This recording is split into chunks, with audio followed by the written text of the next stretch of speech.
يا بني أقم الصلاة وأمر بالمعروف ونهى عن المنكر واصبر على ما أصابك إن ذلك من عزم الأمور। একজন পিতা তার সন্তানকে ডাক দিয়ে বলবে, ইয়া বুনাইয়া, ও আমার কলিজার টুকরা সন্তান, আকিমিস সালাহ, তুমি নামাজ কায়েম করো। কিন্তু এখানে যারা পিতা হয়েছেন, আমরা যারা পিতা হয়েছি, প্রশ্ন, আমি আমার সন্তানকে এই পর্যন্ত কয়দিন ডাক দিয়ে বলেছি, সন্তান আকিমিস সালাহ, তুমি নামাজ কায়েম করো। কিন্তু এই সন্তানকে ভালো রাখার জন্য আমরা এমন কোন কষ্ট নাই যে কষ্ট আমরা না করতেছি। কথা বলেন না কেন? কিন্তু আমার সন্তান হয় আমার আগে যাবে, না হয় পড়ে যাবে দুনিয়ার থেকে। কিন্তু মৃত্যুর পরে আমার সন্তান কোথায় যাচ্ছে? আমি একজন সচেতন পিতা হিসেবে আমি আমার সন্তানের জন্য কি কল্যাণকামী কোনো কাজ করলাম কিনা, কল্যাণময় কোনো কাজ করলাম কিনা, এটা কি একটাবার চিন্তা করে দেখেছি? কারণ আল্লাহ তাআলা কি বলছেন, তুমি মাহফিলে যে দাবি করেছো আমি ইমানদার, আল্লাহ এবার আমাদেরকে বলছেন, ইয়া আইয়ুহাল্লাযীনা আমানু কু আনফুসাকুম ওয়া আহলিকুম নারাও ওয়া কুদুহান নাস ওয়াল হিজার। আল্লাহ বলছেন, তোমরা যারা বলেছো আমি ঈমান এনেছি, তাহলে এখন এক কাজ করো, কো আনফুসাকুম ওয়া আহলিকুম নারা, জাহান্নামের আগুন থেকে তুমি নিজে বাঁচো আর কাকে বাঁচাও? তোমার আওলাদকে বাঁচাও। কেন বাঁচাবা? ওয়াকুদুহান নাস, কারণ জাহান্নামের ইন্ধন লাকড়ি, আগুন জ্বালানোর জন্য যে লাকড়ি, এটা হবে মানুষ, ওয়াল হিজারা, এবং পাথর। আমি আপনার কাছে প্রশ্ন করছি, ও সচেতন পিতা, আপনার সন্তানের রেজাল্ট ভালোর জন্য আপনি চেষ্টা করছেন, আপনি আপনার সন্তানের ভবিষ্যৎ ভালো করার জন্য চেষ্টা করছেন, দুনিয়ার ভবিষ্যৎ। কিন্তু দুনিয়ার সময় একভাবে না একভাবে কেটে যাবে, কিন্তু আপনার সন্তানের জন্য যে অনন্তকাল পড়ে আছে, আপনি একজন সচেতন পিতা হিসেবে কতটুকু দায়িত্ব পালন করলেন বলেন? বিশ্বনবী মুহাম্মদুর রাসূলুল্লাহ সাল্লাল্লাহু আলাইহি ওয়াসাল্লাম জান্নাত জাহান্নাম যখন ভ্রমণ করলেন, আল্লাহর হাবিব রাহমাতাল লিল আলামিন জাহান্নামের ভিতরে একটা অঞ্চল ভ্রমণ করলেন, যে অঞ্চলের নাম হলো মালহাম। কি নাম? একটু জোরে বলেন। মালহাম। আল্লাহর হাবিব জাহান্নাম ভ্রমণ করে দেখলেন, গোটা জাহান্নামে যত বিষাক্ত বড় বড় সাপ আছে, সবচাইতে বেশি সাপ হলো মালহাম নামক অঞ্চলে। কোন জায়গায়? আর একটু জোরে বলেন। মালহাম নামক অঞ্চলে সাপের সংখ্যা সবচেয়ে বেশি। আল্লাহর হাবিব এটা দেখার পরে প্রশ্ন করলেন, এই যে বড় বড় সাপ দেখতে পাচ্ছি, আর গোটা জাহান্নামে যে সাপ নাই, তার দ্বিগুণ কয়েক গুণ বেশি এই মালহাম অঞ্চলে, কারণ কি? আর এখানে কোন হতভাগারা থাকবে? কে প্রশ্ন করেছেন? আল্লাহর হাবিব। আল্লাহর হাবিব সেই সাপের সাইজ বলছেন, যে সাপটা একটু কম মোটা, সেটারও সাইজ একেবারে কম করে হলেও উটের গলার সমান। কিসের মোটা? উটের গলার সমান মোটা এক একটা সাপ। আল্লাহর হাবিব লক্ষ্য করলেন, মাথা দেখা যায় কিন্তু এই সাপের লেজ দেখা যায় না। ও জিব্রাইল, তোমার কাছে জানতে চাই, এর এক একটা সাপের সাইজ কত বড় হবে?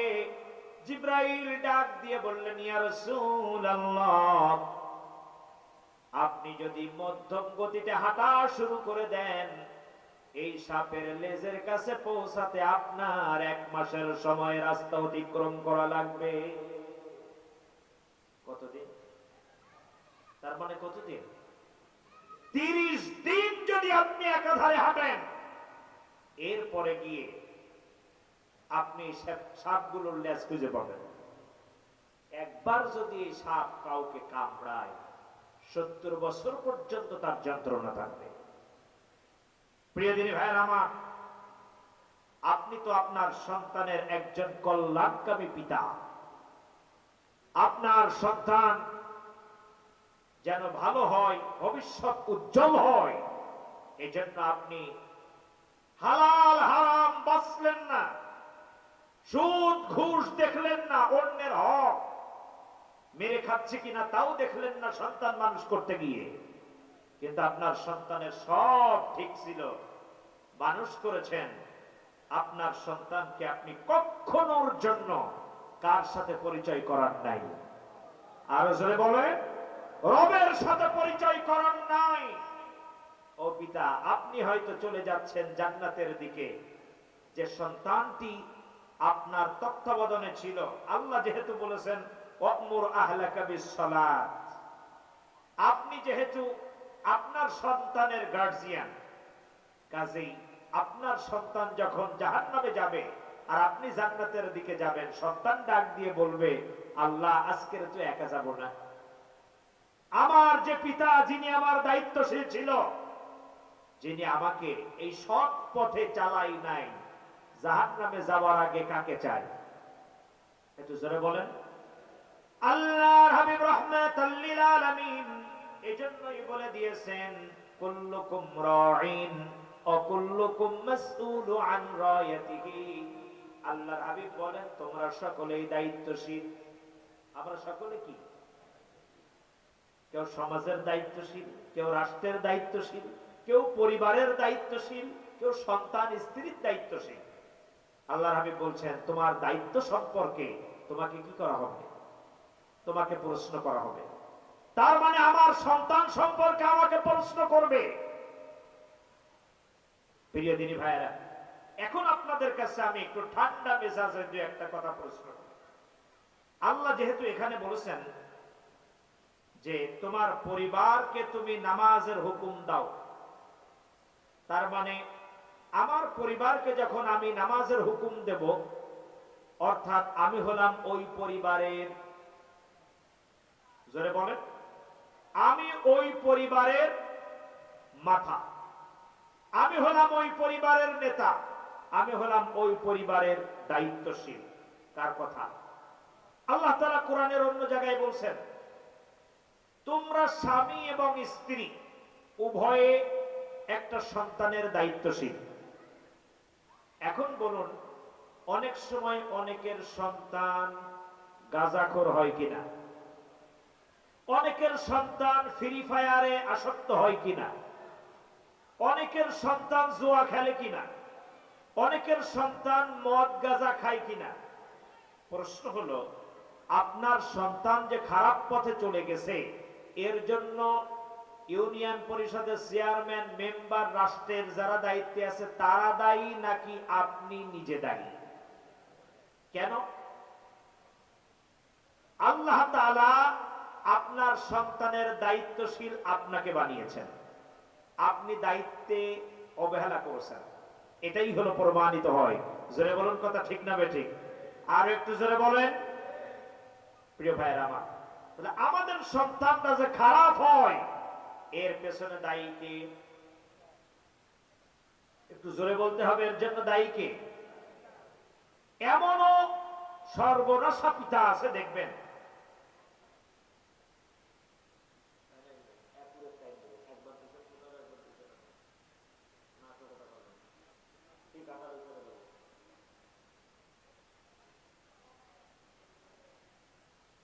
একটু জিকির করে, লা ইলাহা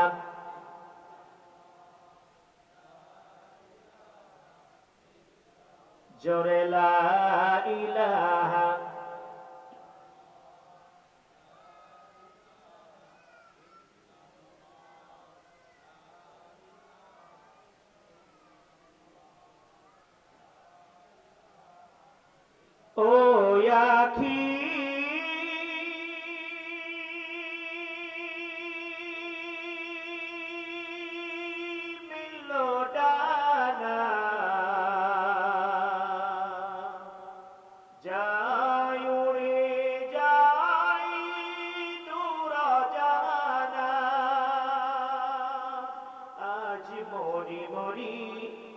স্বপ্ন পুরি আজ মরি মরি, এ তো স্বপ্ন পুরি কার কথা পড়ে মনে, সে যে আমার বন্নেওয়ালা, সে যে আমার আল্লাহ তাআলা। লা ইলাহা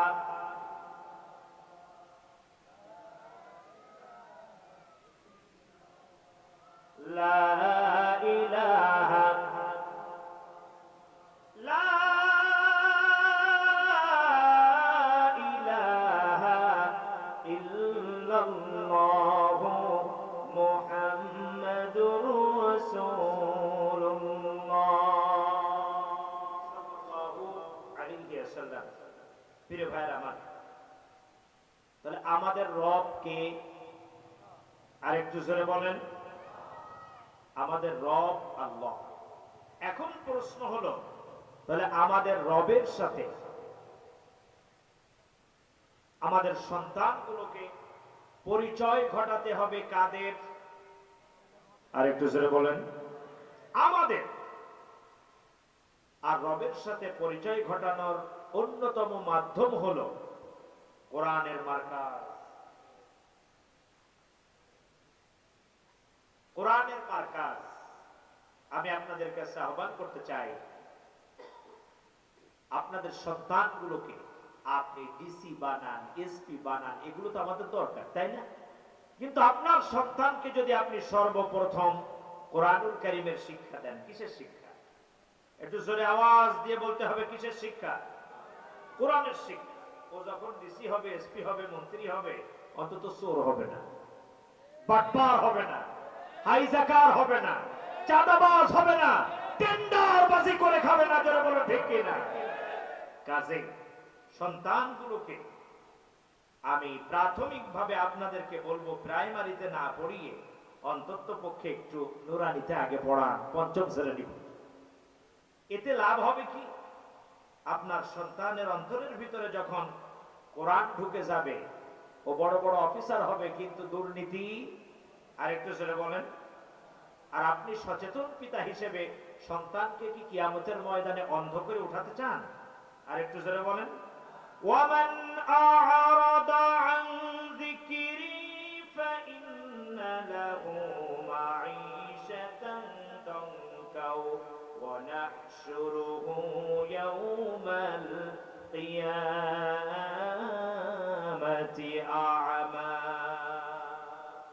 আল্লাহ তাআলা বলছেন, তাকে আমি অন্ধ করে উঠাবো।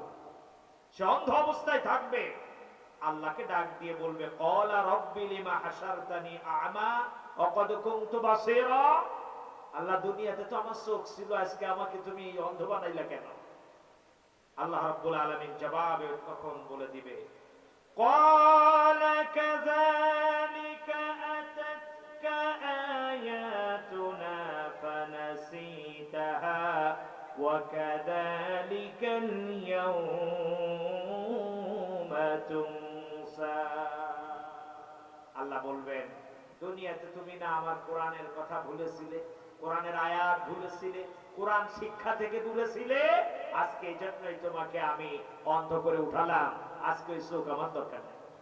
প্রিয় ভাইয়ের আমার, এই জন্য আমরা তো ভুল করেছি কোরআন না শিখে, সন্তানদের ক্ষেত্রে কি তাই করতে চাই? আরো জোরে বলেন। এই জন্য এই যে বাৎসরিক ভর্তির টাইম আসতেছে, আগেই প্রায় মারিতে দেবে না, কোথায় নেই কথা বলে, আগেই ধরে প্রায় মারি অবস্থা। শুধু এখানেই শেষ করে না, সন্তান গর্ভে আসার আগেই চিন্তা করে যে কোন ইংলিশ মিডিয়ামে পড়াবে। মোটেও চিন্তা করতে হবে না। দেখবেন যারা নুরানিতে পড়ে, যারা মাদ্রাসায় পড়ে, তারা দেখবেন ঘরে এসে কি বলে আব্বাকে, এই আপনারা এসে কি বলেন, আসসালামু আলাইকুম। আবার যাওয়ার সময় আবার কিছু সন্তানেরা আছে, বাই বাই, টাটা, আছে না নাই? আপনার সন্তানকে আপনি যদি ছোট্ট বেলায় কোরআনের শিক্ষা না দেন, টাটা শিখান, মোটেও চিন্তা করার দরকার নাই। আজকের শিখাবেন টাটা, ওই ছেলে বড় হয়ে সর্বপ্রথম আপনার কপালেই মারবে ঝাঁটা। এই জন্য আসুন, যদি নিজের পরিবারকে জান্নাতি পরিবার গঠন করতে চান, যদি নিজেকে রবের বান্দা বলে পরিচয় দিতে চান, নিজের সন্তানগুলোকে কার সাথে পরিচয় ঘটাবেন? আর একটু জোরে বলেন। ভাই, আমার একটা দায়িত্ব ছিল, আমি আর আলোচনার সামনে যাব না।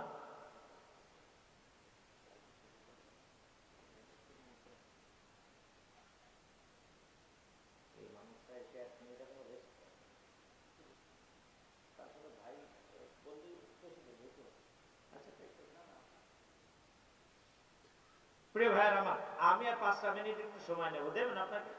আমাকে দেবেন? একটু জোরে বলেন। কে কে দেবেন না হাত তোলেন। সারা রাত? আচ্ছা, দেখা যাক। আপনারা থাকবেন তো সারা রাত?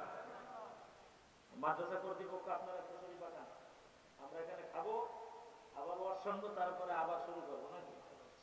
প্রিয় ভাইয়ের আমার, কোরআনের কথা ভালো লাগে না? তাহলে 1 নম্বর পয়েন্ট হলো, আমি নিজে এবং আমার পরিবার, সন্তান কার সাথে পরিচয় করাবো। 2 নম্বর হলো, সন্তানদেরকে প্রাথমিকভাবে কোথায় ভর্তি করব? এই ফজলুল উলুম মাদ্রাসা, ইবতেদায়ী মাদ্রাসা, ফজলুর রহমান ইবতেদায়ী মাদ্রাসা, আপনারা অলরেডি জানেন। এই এলাকায় অনেকেরই জানার কথা যে মাদ্রাসার সূচনা লগ্নে আমি ছিলাম। ফ্যাসিস্টের আমলে দাবড় দবড় খেয়ে চলে গেছি। আলহামদুলিল্লাহ, এই এলাকার প্রত্যেকটা জনপদের মানুষ এই মাদ্রাসাটাকে, সেই হাঁটি হাঁটি পা পা করা মাদ্রাসা আজকের শতাধিকের উপরে ছাত্র ছাত্রী, আলহামদুলিল্লাহ বলবেন না? যারা মেহনত করেন, যারা সময় দেন, মাহফিলের পক্ষ থেকে সেই শিক্ষক, পরিচালনা বোর্ডের কমিটি, সভাপতি সাহেব সহ সবাইকে ধন্যবাদ জানাই। পাশাপাশি এই মাদ্রাসার কিছু কাজ আছে। ছোট্ট এই মাদ্রাসাটা এত বড় একটা আয়োজন করতে গিয়ে দেনায় পড়ে যাক, এটা কি আমরা চাই? ভাই একটু জোরে বলেন, একটু জোরে বলেন। এবার কিন্তু কথা আস্তে হয়ে গেছে, কারণ আপনারা বুঝেই ফেলেছেন যে এখন গাজী আলমে টাকা চাই। আপনারা কি এটা বুঝতে সক্ষম? আমি অল্প একটু চাবো, বেশি চাবো না। তবে এই টাইমে কেউ যদি উঠে যেতে লাগে, এমন জোরে টান দিবেন যেন এটা কেলেঙ্কারি ঘটে। কেউ জায়গা থেকে উঠবেন না। শুনুন, এক একজনে যদি 1000 করে টাকা দেয়, আজকে যে এখন আপনাকে দিতে হবে তা না, আপনি আস্তে আস্তে দেবেন। 1000 করে যদি টাকা দেয়, ভাই 30 জনে 1000 টাকা করে দিলে কত টাকা হয়? একটু জোরে বলেন। 30,000। এখানে কি আরো সংখ্যায় লোক বেশি আছে না নেই? আরো বেশি আছে। সেজন্য আমি আহ্বান করব, এখানে আব্বা নাই কার কার? হাত তোলেন। আব্বা নেই, আব্বা নেই কার কার? এই হাতগুলো আল্লাহ ভালো করে দেখুক যে আব্বা হারা সন্তান ময়দানে এতিমের মতন বসে আছে। হাত তোলেন ভালো করে, হাত নামান। মা নেই কার কার? শেষে এবার হাত তোলেন, হাত নামান। এই মুহূর্তে এখানে 2 জন ফেরেশতা আছে। কয়জন? এই 2 জন ফেরেশতার কাজ হলো, তারা পর্যবেক্ষণ করতে থাকে আজকের এই সময় কয়জন দান করলো আর কয়জন করলো না। যারা দান করেছে তারা আল্লাহ রাব্বুল আলামিনের কাছে যেতে থাকে আর বলতে থাকে, আল্লাহ, যারা দান করলো রব্বে কারীম তুমি তাদের আয়ে আরো বেশি বারাকা দিয়ে দাও। আরো বেশি কি দাও? একটু জোরে বলেন। আরো বেশি বারাকা দান করো, আরো বেশি সম্পদ বাড়ায় দাও। আর যারা দান করলো না, হাত গুটায় রাখলো, আল্লাহ বলেন যে তাদের যে সম্পদ ছিল আল্লাহ তুমি তাও ধ্বংস করে দাও। কে বলতেছেন? আর একটু জোরে বলেন।